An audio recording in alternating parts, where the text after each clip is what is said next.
some of the best decisions I've ever made as an individual and as a business owner and entrepreneur has been born out of failure. That's where real learning happens. And if we're afraid to fail, that means we're afraid to try. And it's really not that scary if you fail. Welcome to the One Girl Revolution podcast. It's your girl, Kate Bryan. One Girl Revolution is a multimedia platform, a podcast, and a nonprofit dedicated to highlighting the stories of inspiring women and girls who are changing the world through their lives. Please subscribe to the One Girl Revolution podcast on Apple Podcasts, Spotify, Stitcher, iHeartRadio, YouTube, or wherever you listen to podcasts. Follow us on Facebook, Twitter, and Instagram at One Girl Revo. We're on YouTube at One Girl Revolution. And you can find all of our social media links, podcast episodes, videos, and so much more on our website at onegirlrevolution.com. That's the number onegirlrevolution.com. Before we get into today's episode, I want to talk about the power of community. Sometimes we come from a strong family, but other times we have to create one. And it's in community that something really beautiful and powerful happens. We give one another strength, support, and above all, love. Each and every one of us wants to be seen, known, and loved. And that's what community provides. Community and family, no matter what it looks like and no matter how it comes together, truly has the power to transform the world. One family, one community that has truly transformed the world is the Tandem in Milwaukee. The mama of this community is my amazing guest on today's episode of the One Girl Revolution podcast, and her name is Cullen. Caitlin is a phenomenal woman that I've gotten to know over the past couple of years. Spoiler alert, and you'll hear about this in this episode, my mom and her dad are first cousins. So I don't know what that makes us, second cousins once removed. I always get confused by that, but you get the idea. Caitlin and I were probably at family functions together when we were kids, but we reconnected a couple of years ago through social media after I saw a few stories about her and what she was doing and creating through the Tandem. Not only was the Tandem a much-loved restaurant in Milwaukee, it also served as a place for people that just needed a shot. People that needed an opportunity, a job, a family, a community. The Tandem would hire pretty much anyone who simply needed a job or an opportunity or a place to land. Caitlin would teach them the food industry and help them move on to other opportunities or other industries throughout the city, depending on what they wanted to do. If someone was interested in management, Caitlin would give them opportunities to learn management at the restaurant. If they wanted to be a sous chef, she would give them opportunities to do that and then help them transition out to other restaurants in the city of Milwaukee. The Tandem is in Lindsay Heights in Milwaukee, which has an incredibly high unemployment rate. And Caitlin's been working to change that by hiring people that simply needed a place to land. Caitlin and the Tandem are the feature of our new short documentary called In Tandem, which is available on our website and on YouTube. We first filmed at the Tandem 3 years ago. It's crazy to me to think about how long we've been working on this feature and how long we've known the Tandem and Caitlin and this amazing family.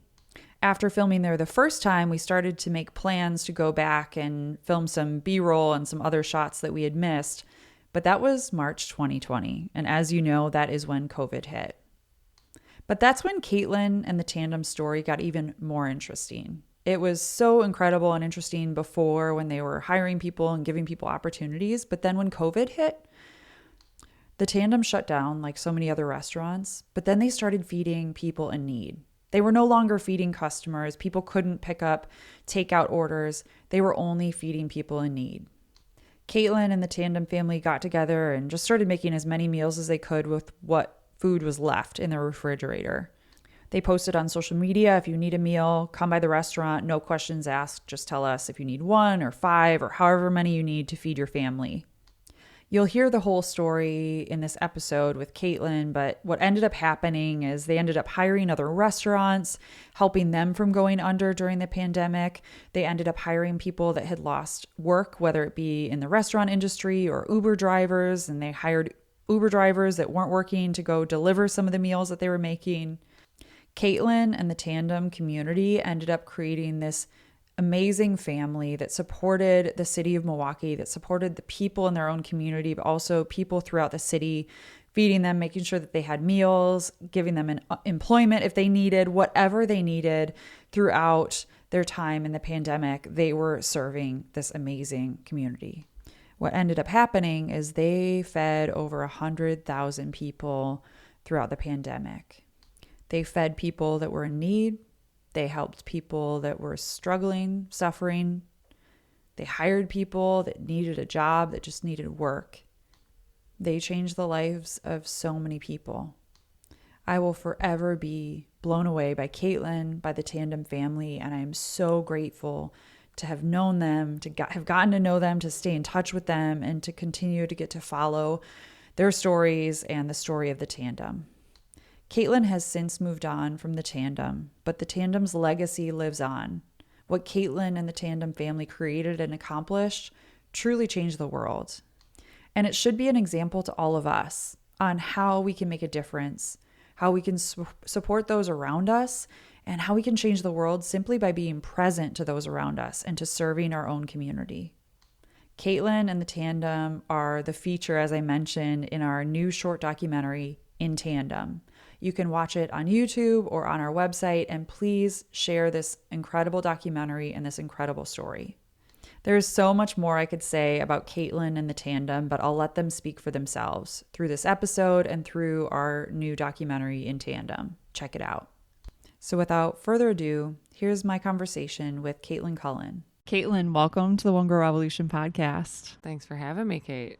I'm excited to have you here. Well, I'm sitting in the Tandem right now, so I'm excited to be here with you. And I can't wait for people to see your story, the documentary that we're working on, which is really cool. But before we get into Tandem, can you just tell a little bit about your own story? Yeah, I don't know what about my own story. I was born in Dearborn, Michigan. No, I own a restaurant. It happened kind of on accident. I had an idea and enough people let me continue to do it enough times that magically it became a reality. But I was born and raised in Southeast Michigan. I moved to Milwaukee, Wisconsin after 3 years working at an embassy school in Santo Domingo in the Dominican Republic. And I knew that I wanted to come back to the United States and try something new that didn't involve education. I knew I wanted to try cooking for a living, but also knew I did not want to go back to Detroit. So I closed my eyes and pointed at a map and ended up in Milwaukee, Wisconsin. And that was almost 8 years ago now. And in Milwaukee, I got to learn how to cook, and people paid me to do it. So I worked every job from like serving drunk people cheesesteaks at 4 a.m. after bar close on a street full of bars for $9 an hour. Everything from that to eventually working my way up to being the sous chef at like a 3-time James Beard nominated restaurant down in our trendy 3rd Ward. So I decided at one point to turn my 2 things that I like doing, which was teaching and cooking, into one destined to fail restaurant where we taught young people how to cook while having a for-profit enterprise. Can you talk about that moment? I feel like that a lot of times, and maybe it was a whole series of moments, but where the moment where you had the idea for Tandem, how that sparked. I think it just spiraled out of control. Truly. I had been living in Milwaukee for several years, kind of tapped out of what I thought I could learn in the kitchens that I had been in. And by some serendipity or backwards ass kismet, my dad's friend in Michigan had a building that he had a big dream for, and he wanted to turn like this 90,000 square foot abandoned wire factory into a food hall of sorts, and kind of like a cool hip hub. And I was looking to looking to take my next step. And so I moved back to Michigan. This was like probably 5 years ago. And it seemed like a great idea at the time, but the more I settled into being in Metro Detroit, the more I realized I didn't want to be there. And had left 10 years prior and never gone back for a reason. And so I was just starting to think about how I wanted to maybe move back to Milwaukee, questioning why I had moved to Michigan where I had no culinary industry connections to do my own thing when I just left a place where like the culinary industry is so friendly and so hospitable in Milwaukee. And so I, like right in that moment when I was thinking about it, I got a text from my former boss, this woman named Karen, who runs a restaurant called Bavette here in Milwaukee. And she was like, hey, I know you went back to Michigan to pursue maybe like having a restaurant, but there's this place in Milwaukee. It's this building. It's kind of on the north side. I just think you might like it. I know you just moved home, but would you consider coming to take a look at it? And I was like, well, yeah, I'll talk to the lady. And the woman who owned the building or was developing it was by the name of Julie Kaufman. And it was a abandoned 130-year-old tavern on Fond du Lac Avenue at 18th Street in Milwaukee. And I came to take a look, and it just made sense. I didn't know why I wanted a restaurant. I didn't know exactly that I did want a restaurant. I just knew I wanted to like push myself to try the next thing. And the neighborhood we're in, Lindsay Heights, is a beautiful community. I mean, it's like there's high rates of home ownership. It's a very black community, but Milwaukee's a very black city. And there's like, I don't know, the region has tried to put it down many, many times. Like there was a freeway extension that was supposed to be built through this community. So they just raised like acres and acres of people's homes, and then they never built it, leaving all this vacant land. And instead of just letting it go to rot, neighbors and organizations started putting together like community farms and gardens, and there's pear and peach and cherry orchards a block away from where this building was. And I just thought, wow, this is a really cool place. And I started looking around, and I really liked the vibe of it. And then it all came together that like, of course, if I was going to own a restaurant at 18th and Fond du Lac, I would hire young people from around that restaurant. And wasn't it cool that because I was white and I talked nice and I had a master's degree that everyone would hire me for a job and train me? Wouldn't it be cool if we could like kind of mobilize that for a bunch of young people in a neighborhood where the unemployment rate for 18 to 24-year-olds is just like staggering? No one has a job because there's no place to get hired around here. So I just decided that's what we were going to do. For people that are listening, what is Tandem? The embodiment of Tandem, what is it? The Tandem is a like on the job. It's an on the job training place. There's a lot of things it is. So it's a restaurant, it's a bar, it's a place where you'd take a lunch meeting. It's someplace you'd go for a first date on a Friday night. It's also a place where like your drink might take 40 minutes because the bartender is new and we don't make any excuses for that. It's just like that person's learning. You have to take your time. And where on occasion the chicken that you get out of the kitchen might come out raw because a line cook who's in his first job ever is pissed off and just walked out in the middle of like busy dinner service. We provide on the job training for young folks, predominantly young Black Milwaukeeans who live on the city's north side, who are looking to get some experience under their belt, whether it be holding down a job long enough to get a job someplace else because they don't want to work in food service, or for someone like Meech, somebody who loves cooking and has always had a passion for it but would like to turn it into a paying career. So that's what we do. And you opened in 2016, so you've employed so many people, and I'm sure they've transitioned out into other jobs too, which has probably been cool to watch. Yeah, it's been really wild. I mean, we've had over 150 employees, which is for a 46-seat restaurant over the course of 4 years. It's a lot of people. It's not normal. The unemployment office for the state of Wisconsin definitely charges me a high insurance rate for it. We've seen a lot of success stories. I mean, whether it be like Meech or Teresa, who have gone on to James Beard award-winning restaurants, who have, worked at like the who's who of Milwaukee joints, to Shania, who you talked to today, who took her opportunities here, which was like she started washing cups when she was 18 and now has a reliable job in home health care. Just kind of giving people the baseline to get going and then find what it is they're passionate about. Yeah, so many people who I've met through Tandem have talked about Tandem being a family. So everybody really watches out for one another and encourages one another. I'm sure they challenge one another too, good and bad, but it really is a family. Yeah, it's a wild bunch of folks. I think when you get a group of people together and the only missive we have, the one thing we instill into everyone is that we're all here to make each other better, whether that be financially, emotionally, physically. If you can sell that line enough times, eventually everyone starts believing it. In the beginning, it was like a bunch of bullshit. I was like, this is what we're doing. We love each other. Ah! And they're like, this lady's crazy. I'm just here for the money.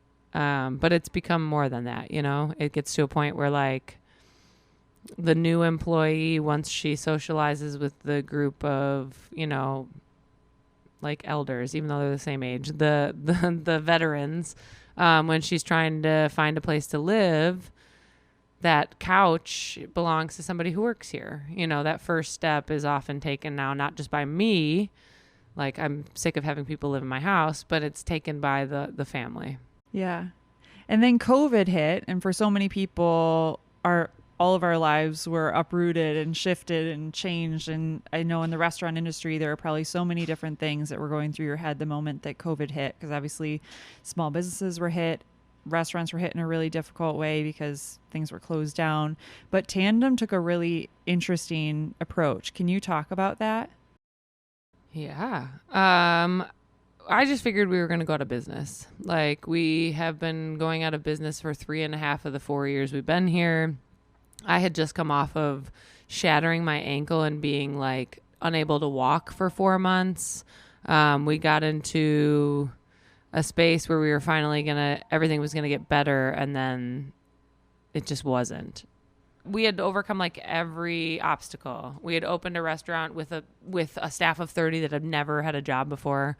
We had proven ourselves to Milwaukee that like we were meant to be here. We had finally just started to catch our stride. I had hurt myself and we almost went out of business because like as an owner, anyone who owns their own small business knows you don't pay yourself really, like not in the first couple of years. And so I was doing work for the equivalent of like 12 cents an hour. And I was doing a lot of work here, and all of a sudden I couldn't even come here.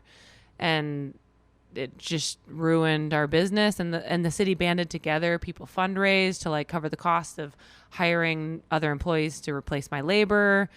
We had chefs from all different restaurants in Milwaukee, like each take a week running the kitchen and like helping Shania hold it together and Tiffany and like hold it together. And so we had like overcome all of these crazy obstacles. And then the DNC was coming to town summer 2020, and we were the darlings of the whole thing. And then it was like, fuck, like this is over. Like it's officially over. Like we've come past all of these things, and this pandemic thing, whatever it is going to take us out. And so we did what everybody else did, and we started doing curbside carry out, and we started to offer delivery, and we laid off all but 5 of our staff members, and we cut the menu in half so that we wouldn't have to worry about, you know, having too much waste. And we just took the extra food that like didn't make the cut for the menu and turned them into like nice TV dinners. You know what I mean? Like we had leftover pie tins from a event we had done the Saturday before we closed. And so I was like, this is perfect. You can just throw them in the oven. And so we started putting together meals and throwing them in the freezer, and figured I've just laid off most of my staff. A lot of our neighbors in this community have just been laid off from their jobs. We don't have any safety nets. So we'll just offer this up for folks free of charge. If you need a little help, come on by. We've got some meals. And so we put something on the internet, and the next day, within like 2 hours, all of those 85 meals that I so gloriously thought would last a couple of weeks were gone. And people were coming, and we had nothing left to give them. So I started cooking in overdrive for the following day. And meanwhile, our paying customers were so excited about what we were doing and like how great it was that they started ordering so much food because they wanted to support us. So they were buying like 3 fried chickens for no damn reason. And like the chicken's good, but not that good. And so then we were in overdrive in our paying kitchen, and I was in overdrive, like making meals till all hours of the night so that the people who showed up the next day wouldn't get sent home empty handed. But then 150 meals wasn't enough, and those were gone right away. And the kitchen was just jammed with paid orders. And so we had a conversation as a staff. Someone had like put a donate, like literally a friend was like, give me your password to your website. I'm going to put a PayPal donate button that links to an account for you. And they did it while we were working. And I sat down at the end of day 2 and looked at our bank account or our PayPal account. And there was like $7,000 in there. And from like, it was like Bernie Sanders style donations. Like everyone was giving us like $18. And so we saw that there was a way to support the work we were doing. And I really thought like the work we were doing was more impactful feeding people than it was selling people chicken to try and survive. And so rather than worry about what the future held, I just thought, let's try and do this. Like, let's stop selling food. And my partner, Ann, looked at me like I had 3 heads. She was like, are you insane? And I was like, I think. But I've made really insane decisions before that didn't make any sense based on what I thought was good and right. And they have largely worked out. So we decided that we would stop selling food at 5 p.m. on March 19th. And that was in 2020. And today it is March 12th in 2021. And we still have not sold a piece of food since 5 p.m. on that evening. Watch In Tandem, the new short documentary by One Girl Revolution, which highlights the incredible story of Caitlin Cullen and her restaurant in Milwaukee, The Tandem. The Tandem is more than a restaurant. It's a family, a community that at its height was a bustling restaurant serving food and supporting every single person who walked through its doors in one way or another. If someone needed a job, you got it. Having a bad day and needing a smile or a laugh, The Tandem's got you. Having a rough time and need support, The Tandem isn't just a restaurant, it's your family. They got you. When COVID hit in March 2020, The Tandem stepped up to serve the community in a new way. They stopped selling food to customers and started solely feeding people in need. The Tandem community ended up feeding over 115,000 people during the first year of the pandemic. Absolutely incredible. Get to know Caitlin and the Tandem story in One Girl Revolution's new short documentary, In Tandem. Watch In Tandem today at onegirlrevolution.com or on YouTube. Please watch and share this inspiring story. It's crazy to believe that it's been a year. I think everybody who's listening to this is like, it's been a year. It feels like the only way life has ever been. Like I forget that I ever had a restaurant. Yeah. I sometimes have like these gentle memories. They feel like acid flashbacks of like having a dining room full of people. It'll happen. It'll come back. It will happen. When people see the documentary, they'll get to see the glory days of when things are Yeah. I'm so glad that some people at least like videotape that time because I so forgot. You remember, and at some point it'll come back, and then we'll come back and we'll film another part. Yeah. Of the you mean my dining room hasn't always been a pantry? The back bar has not always been covered in canola oil bottles. I know there's no alcohol. There's none. I think we have one beer in the fridge we could split, and that was like a donation. Oh man, I mean, Caitlin, my head is spinning because there's just so much to talk about. But I remember seeing because obviously like we had filmed here 2 years ago for the first time. And then I remember seeing on your Facebook page the first day that you were like, we're closed and we're only feeding those in need. And it was on the honor system, right? So people could come in. But I just was so blown away by that. And I know, there were a lot of people that were pulling so much weight throughout the pandemic to help others. But I was so touched by you and your staff and Anne, like everybody that was involved in that decision. Because I know with One Girl Revolution is all about one person, but it's also all the people that are connected to that person. But you guys switched gears. Can you talk about that when people were just coming here? I know people were lining up outside the restaurant, waiting for their meals to pick up. Can you talk about some of the people that were just in general that were coming here to get meals and stuff? Yeah, it was wild. I remember Like in the first solid week where we did 5 days of free meals and that was it, Monday through Friday, a couple of my staffers were like, oh my God, that person's driving up in a car. Like, do they really need this food? And I was like, you have a car. And if this job didn't exist because you're one of like 1,000 people in the city who work in restaurants that still has a job, like, would you need food? And they were like, oh shit, yeah. Like, it was very disorienting because you had a bunch of people who for the first time in their lives faced like food insecurity that was a crisis. So we all at some point in our lives have like had food stamps. When I was working at that cheesesteak place, I got $50 a month to like spend on coffee and fruit snacks or whatever the fuck I needed to like make myself feel like a human. And Milwaukee has a really high percentage of people who receive food assistance normally, but all of a sudden it was people who, you know, got that $50 but now didn't have a job at all, and still had a car note to pay for and still had rent to pay. This was before there was any form of rent relief. And so it was everybody. It was restaurant workers. It was the chick who works at the movie theater. It was neighbors from around the corner. And it was people who are used to being food insecure who visit the soup kitchen down at the end of our block because the soup kitchens in our neighborhood, some were shuttered for 6, 8, 12 weeks, depending on where they were located, because they rely so heavily on volunteers and everyone was told to stay home. Yeah, there are so many different demographics of people. I think there are a lot of people that had the luxury of just being able to stay home, shelter in place, and have their groceries delivered. But there are so many people. I think about kids that were going to school and all of a sudden they would get fed at school and all of a sudden they weren't. And then their parents are unemployed, and even unemployment wasn't, if people remember, if they even had any connection to unemployment, they know that it didn't go into effect right away. So you had so many people that lost their jobs so quickly, couldn't even get toilet paper from grocery stores or water or food to feed their kids, or kids aren't going to school. There's so many people that were in need and still are today. Well, and our structures weren't ready for a crisis. So like the kids were getting food from school, right? But it was a bagged lunch with a piece of fruit and a bag of chips or whatever and a bag of carrots. And like that's cool for like a week.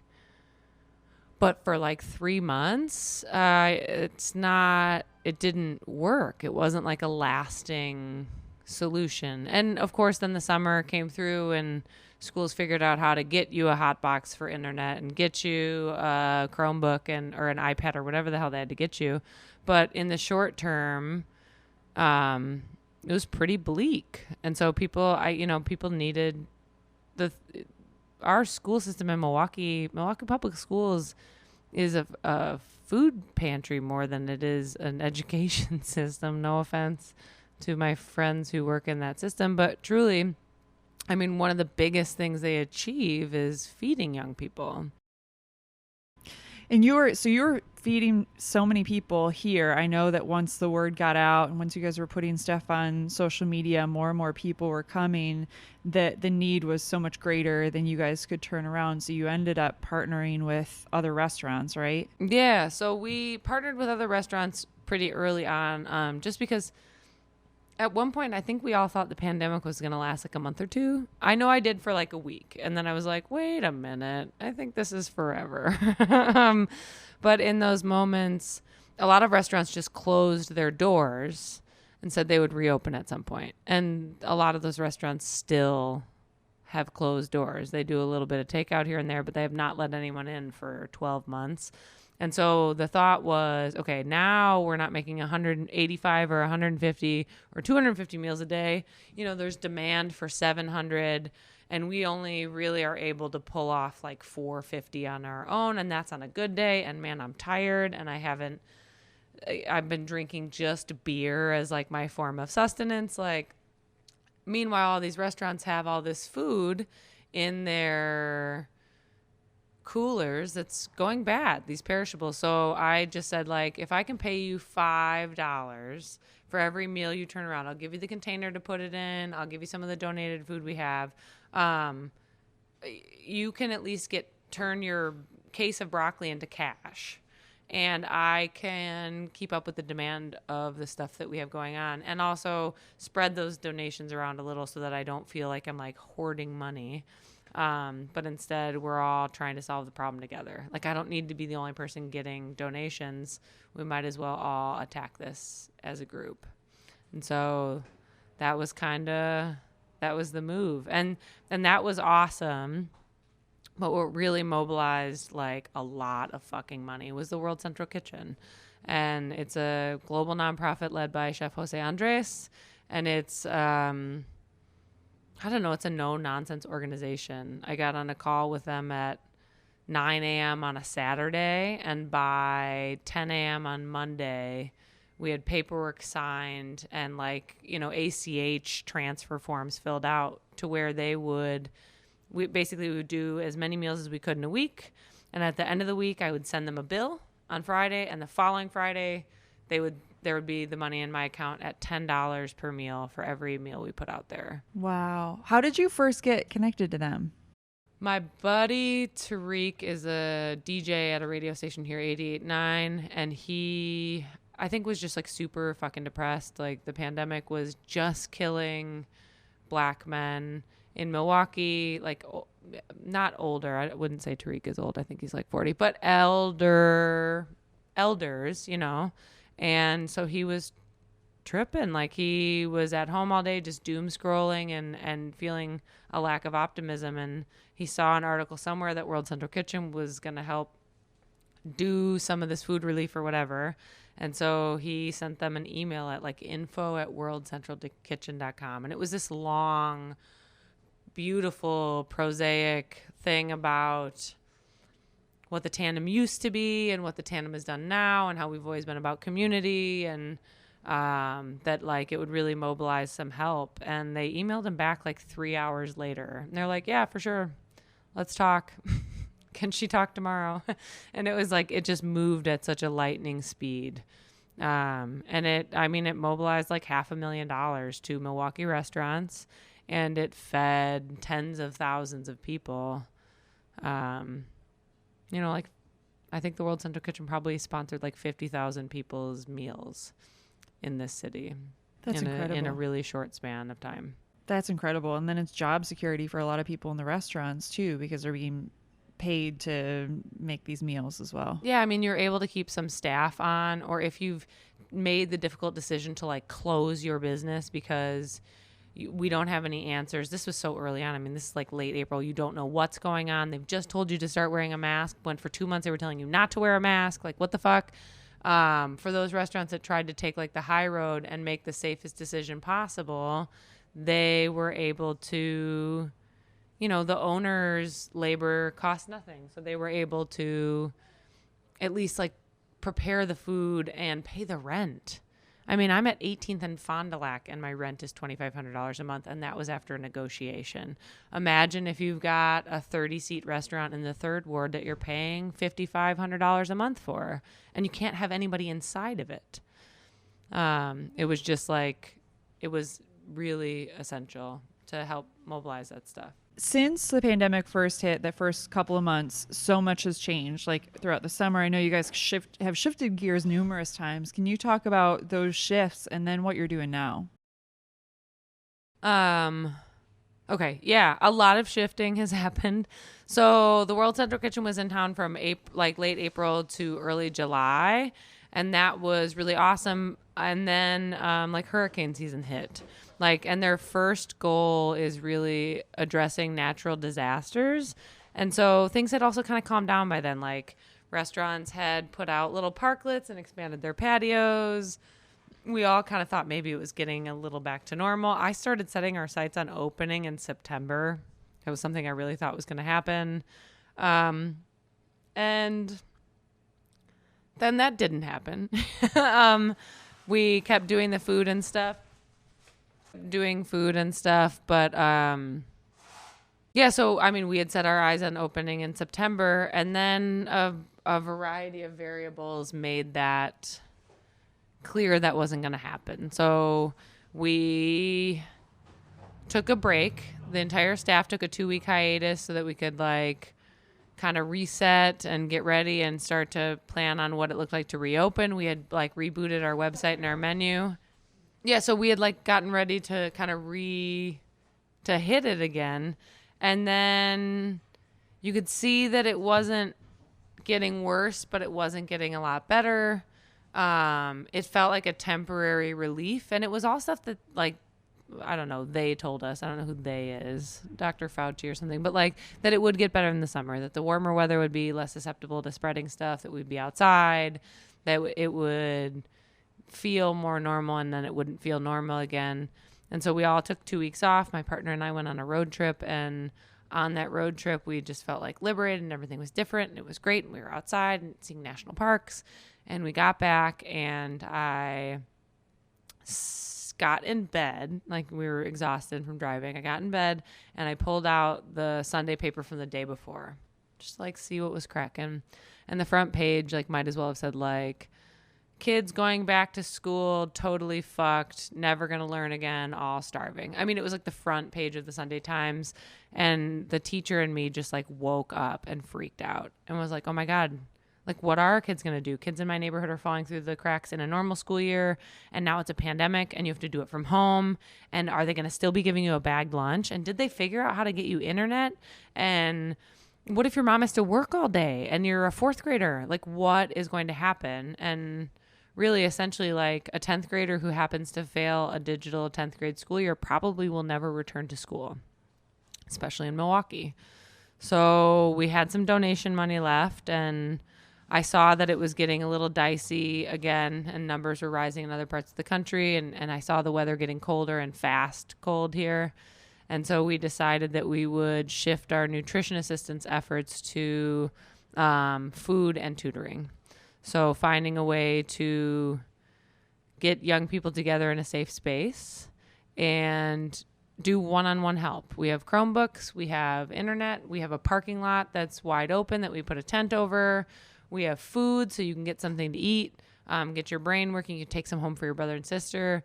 And it just was a passion project that we still do to this day. We have 2 different locations. One is about a mile north of here at a cool community center called Owen's Place. They're really great guys. And then we've got a second location at the Urban Ecology Center on Pierce Street on the south side. And it's not like a huge undertaking. It's just something that mattered, right? Like, I think most of the kids we see in tutoring right now, like, don't need real help tutoring. They need to get out of their house for 2 hours. They need to get something fun to eat that isn't the same shit they're eating every day. They need to, their parents want them like away for like 30 seconds is it. And they get to be around other young people in like a safe environment and remember what it was like to not be trapped. And so while we were doing that, we were focusing on a program we had started in the summer with some help from my friends Danny and Gina. They do like they were in charge of like this Milwaukee food response. They just made this shit up, and they realized like somebody should be tracking the efforts of what's happening in the city. Someone should be helping advocate for people doing work in food justice. And my buddy Patrick and we started plotting how to deliver meals to residents who were stuck at home, whether you were a senior citizen, whether you had too many damn kids in the house to leave the house. And we partnered with our friends at Metcalf Park Community Bridges, which is like, just Google them, the baddest bitches that exist, Melody and Danelle. They've been doing the work for a really long time. And so we thought, well, wouldn't it be cool if we could offer food assistance? You didn't have to wait in line for 30 minutes. What if you couldn't miss work and get in line? You just got your job back, right? They thought they were going to open movie theaters for a minute. I think they have some open still, but like, wouldn't it be cool if we could just bring it to you?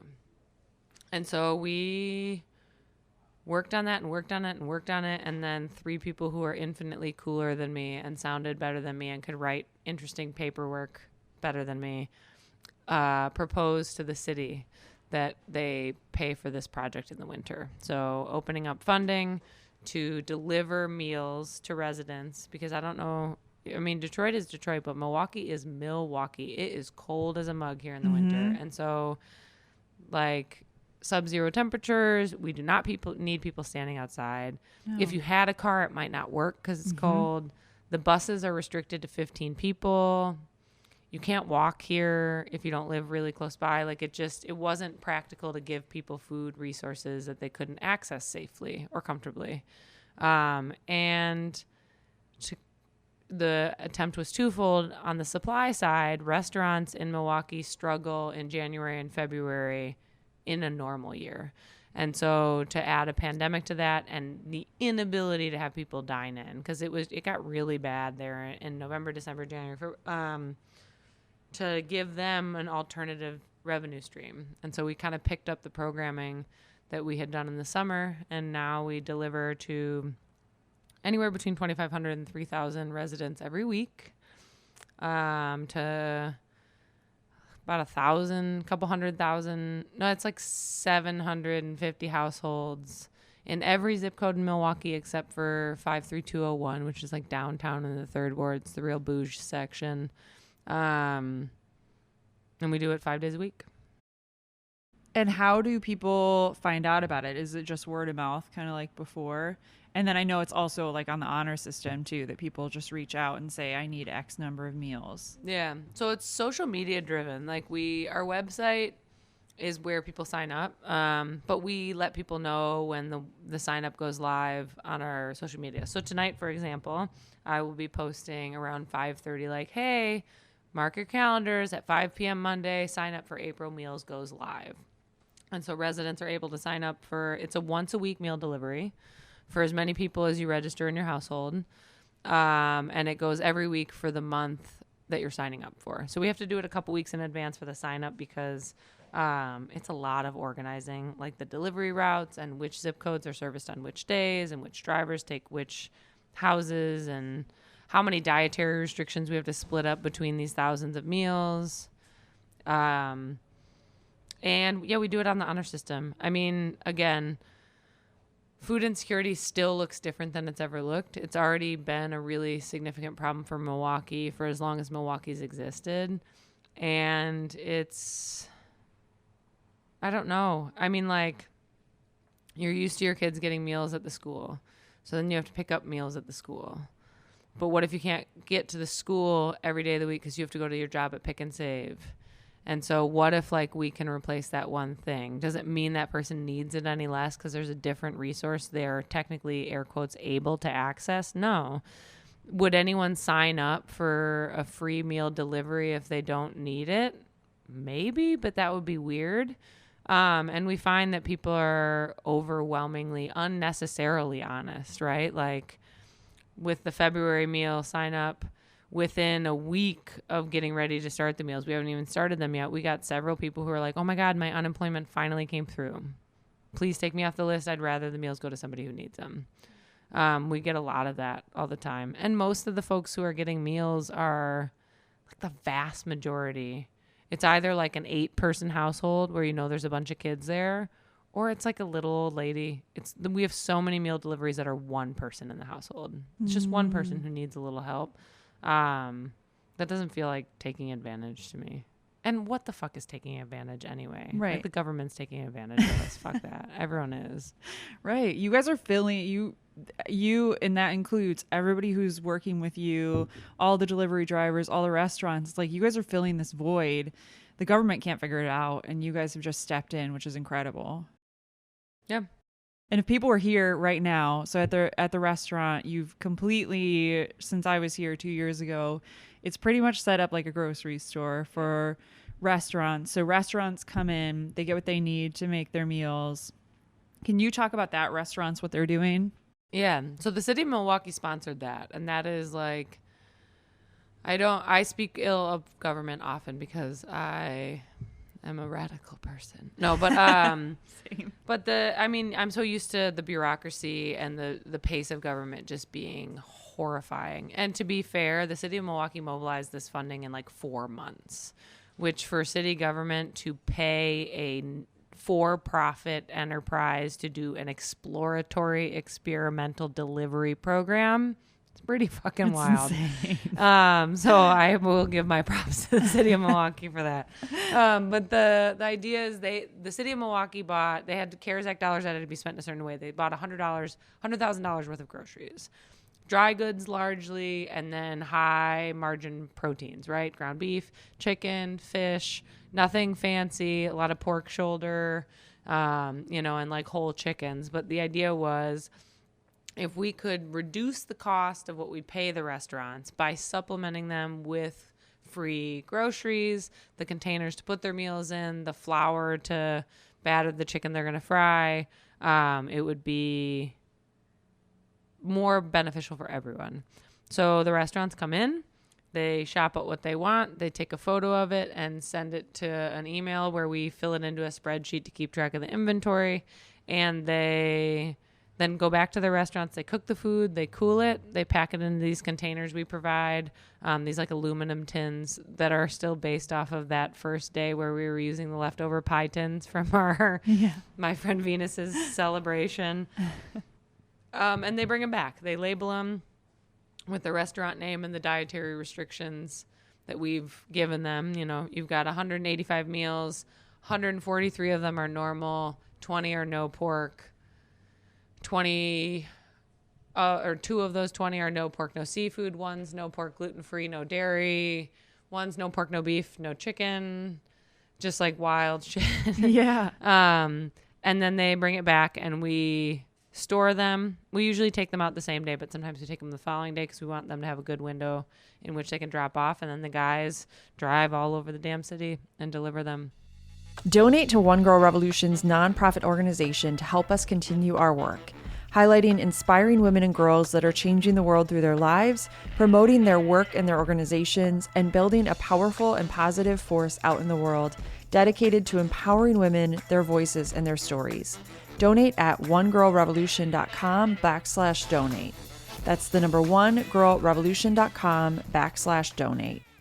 It's really inspiring to me. And I think so many people, I've obviously been following your story and following everything that Tandem has done, but I hope other people will see what you're doing and implement similar things. And I think even prior to COVID, what you were doing too is like giving people a shot.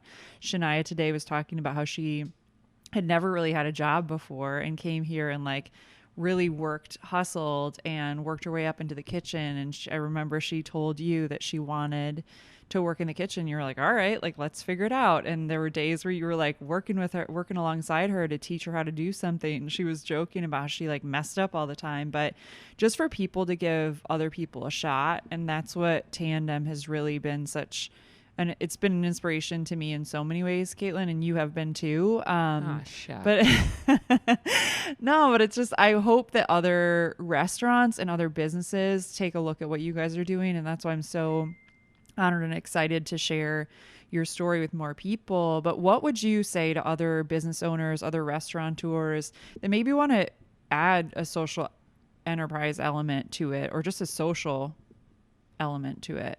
I think just try it. Like, if you find that it's unsustainable to do something better than just try and have fun and make a profit, then you can decide whether or not that matters to you that much. Not everyone is destined for this life. And I don't think it's a value judgment if somebody is not. The real thing is, like, if you're able to do it and you want to try and do it, you might find that it's impossible to achieve while still running your business in a way that you thought you wanted to. And it might change your mind about what is important. It might change your priorities. Or if it doesn't and it doesn't fit, then like, fuck it. McDonald's is still there. Let them be them. But you can, I don't know, give it a shot. See what sticks. Your thing might not be training young people, right? Your thing might be having a zero footprint in your to-go containers, which is expensive. Yeah. And complicated and obnoxious, but maybe that's your thing. We have cardboard containers that we do for carry out that come wrapped in plastic. It's really hard to eliminate waste in that way. I think just trying something. You'll never know unless you try it. And if you try and it doesn't work, then great. It didn't work. Do something else. Well, and even like thinking outside the box, like, could you give sometimes it's not even who you're employing or things that you're doing, but even like, can you donate a percentage of your profits? Like if you're making bank, is there a local shelter that you can give to, or deliver meal, like anything that you're not selling, like, okay, deliver it somewhere, find out where the need is, and just finding ways to innovate and help others. You'd be surprised at how many different shelters actually rely on donations for all of their food needs, right? One of the things we experienced in the pandemic was there's a lot of like little groups of church ladies or whatever who typically take a week at a women's shelter and cook the food for lunch and dinner for the week or for the weekend or for 2 days. And in the pandemic, they were unable to access those kitchens. They weren't allowed in. So instead they were ordering from restaurants to fulfill that need or whatever. But there are ways to help that are like they don't have to be the backbone of your business. I will say that I think we could all try a little harder to do a little more than the bare minimum. And even individuals too, like you mentioned, these ladies making meals, but it's like we all, and that's really what I was trying to do with One Girl, like throughout the pandemic, is like what is our role in this was kind of the first thing that I thought. And it was like, we need to encourage individual people to do what they can and do a little bit more, because we all think that we're doing things to help other people, but a little bit more. Is there somebody you could make a dinner for, an elderly person who's at home by themselves, or write them a little card? I mean, so many shovel people, your neighbor's sidewalk. Right? Little things like that. And those make such a massive impact. Our neighbor shoveled our sidewalk. My friend who lives next door, she had a buddy staying with her, and he shoveled our place. And I looked outside and I was just like totally floored. Like, wow. This is a life-altering experience. I do not have to shovel this shit.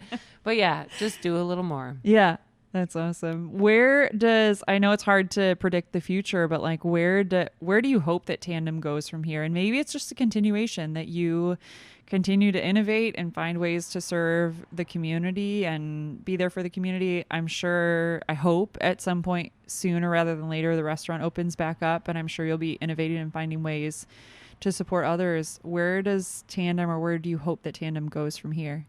I hope that if we've made it this long, we're finally not going out of business. And I have learned not to say when we're going to reopen or what's coming, but it does feel like things are turning a corner.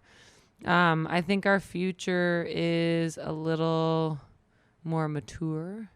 So while we've always specialized in really training young people, I would like to create a baseline step. We were always trying to build like that first step in your journey. And now I'm really interested in meeting up again with some of those young people who are not so young anymore, and helping them with their third step. They've gone and made their second steps, right? They've worked at other restaurants, they've gotten other jobs, but instead creating a space where like the minimum wage is $15 an hour, and healthcare is included in the job, as is paid time off. And the expectations are higher, but you are now 24, you're 30. You have some notches on your belt.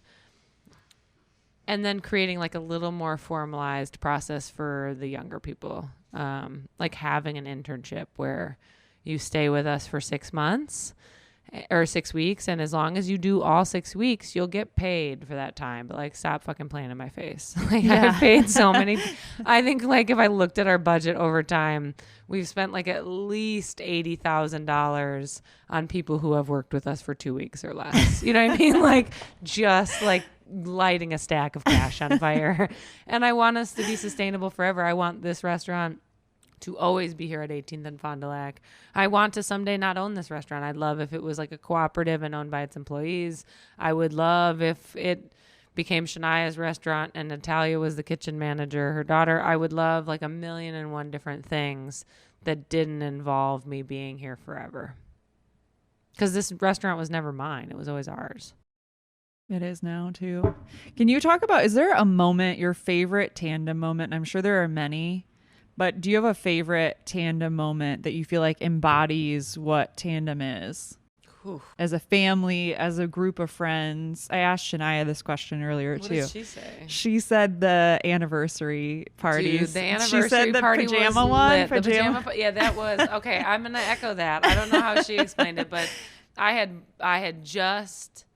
still wasn't walking, so I was still on crutches. My gosh. It was November 22nd of 2019. I had still a month to go before I could even put weight on my leg. And all of our young women were now like mothers. I mean, everybody had a kid. And so it was like, how do we want to do this party? What's the plan?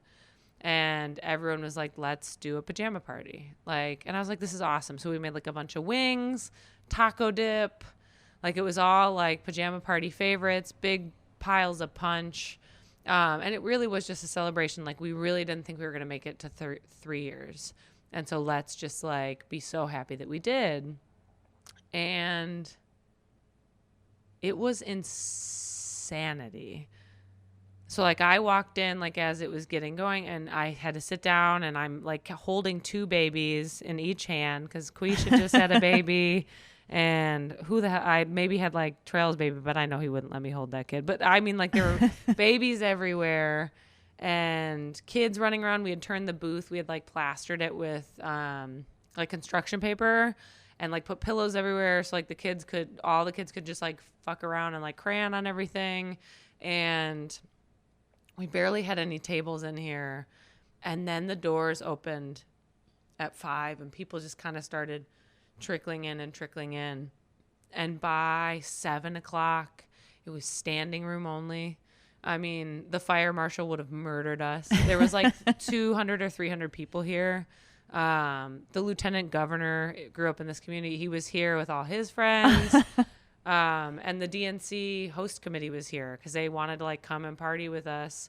And they had already offered to like quietly sponsor the food. They were like, how much does it cost to cover the food for everybody? I was like, oh my God, that's so sweet. It was like $2,000 so we could just keep making food, not worry about like what was happening. And we were going to have people charge an entrance fee and then it was all you can eat. And so we got to like just be like, it's just cash bar or whatever. And by like 7:30, we had a bonfire going in the back. The music's bumping.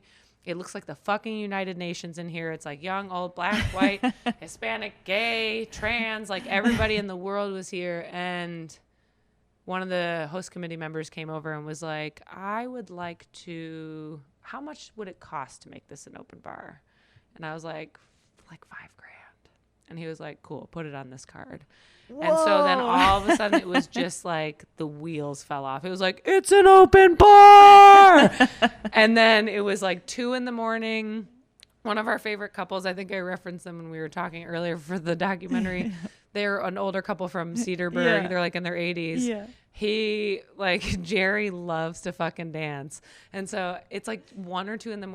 Alice is sitting in the corner. She's like, God, Jerry just loves to dance. He won't stop. And like DaBaby is playing and he's like got his fingers in the air, bobbing his head. Like he was just rocking the fuck out. And I was like, this is the kind of party I want to have all the time. We're like, when this is over, we're at a point where it doesn't feel unsafe to have massive crowds of people together. When like Summerfest is back on and you don't have to wear a mask, mark my words, when I get determined I do something, I am shutting down Fond du Lac Avenue, all 4 lanes from North Avenue to Walnut, and we are throwing a enormous fucking party. Oh my gosh. Like the biggest party the city has ever seen. I'm coming. With no idea how it will ever stop. It will be one night. We'll get the permits for one night, and I imagine it will run for several days. But the tandem is everyone's. It is like a celebration of everything and every person in Milwaukee. And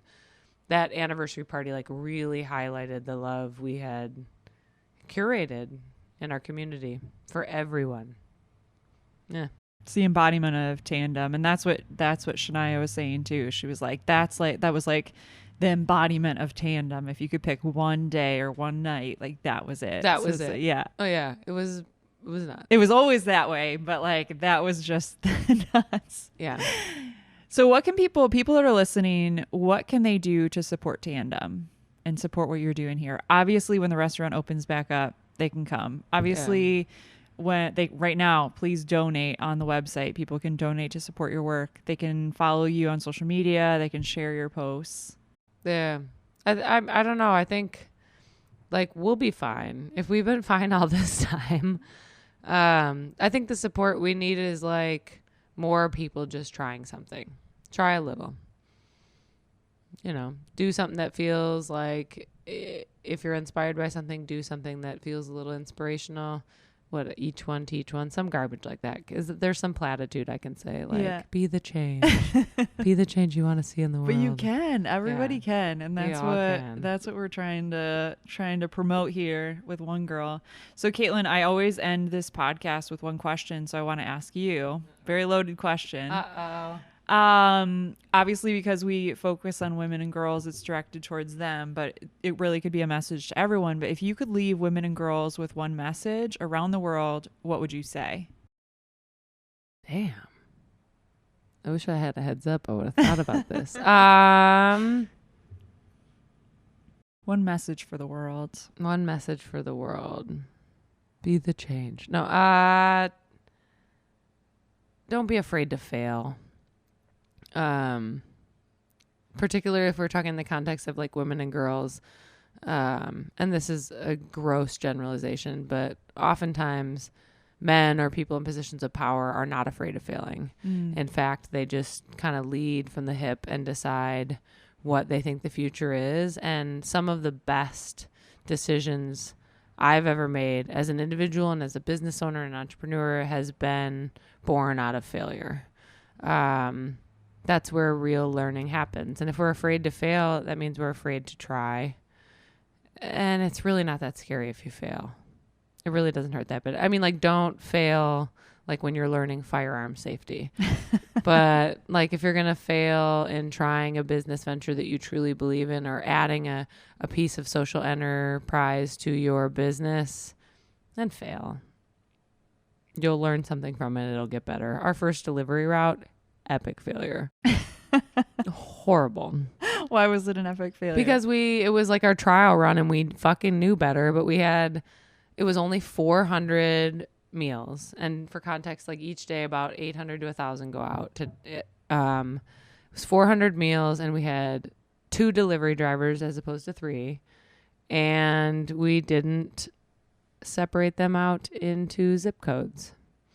So Milwaukee's like 45 square miles. And so what you would like, okay, so if 800 meals can be done by 3 drivers in a matter of like 4 or 5 hours, you would imagine that 400 meals by 2 drivers would maybe take the same amount of time, maybe a little more, because it was like, took like 12 hours. It was a mistake. But what did we learn? Break things up by zip code, like clean up the routes, there was a real gain. Like we learned a lot because we weren't afraid to fail because we were stubborn and we're like, we're going to do this shit. And then it was a mistake that turned into a beautiful success. And now it's a massive success story because now you guys got teams running out every single day. It's a self-driving car. Well, Caitlin, I'm so grateful for you and you're just so inspiring. So thanks for doing the podcast and thanks for all the great work you and your team do. I just love you. I'm grateful for you too. And I love you very much. And I will be on this podcast anytime because I love talking. Yay. Please follow us on Facebook, Twitter, and Instagram at One Girl Revo. That's the number 1 girl REVO. And you can find more information on One Girl Revolution at onegirlrevolution.com. That's the number 1girlrevolution.com.